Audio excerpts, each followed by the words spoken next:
এগুলো বালা করলো এই যে আসলে আমরা বন্ধুরা আসছি এই যে নৌকা নিয়ে আসছি মানে ওই যে নদীর ওই পাড়ের থেকে আসছিলাম এই যে এখানে অনেক হেনা আছে তো আসলে এসব হেনা কিন্তু আসলে মাছের জন্য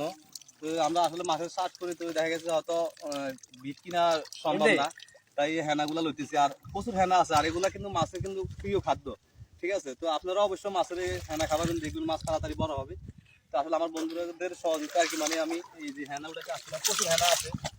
তো আবার চলে যাবো এই সাইডে নদীর সাইডে চলে যাবো এখন দেখি আরো কিছু হতে পারিনি আসলে আমরা মূলত নৌকা দিয়ে আসছিলাম যে আমাদের নৌকা এখনো বান্ধাতে আছে এই যে আমার বন্ধুরা আছে সবার সহযোগিতা একটু মানে আমরা উঠাইতেছি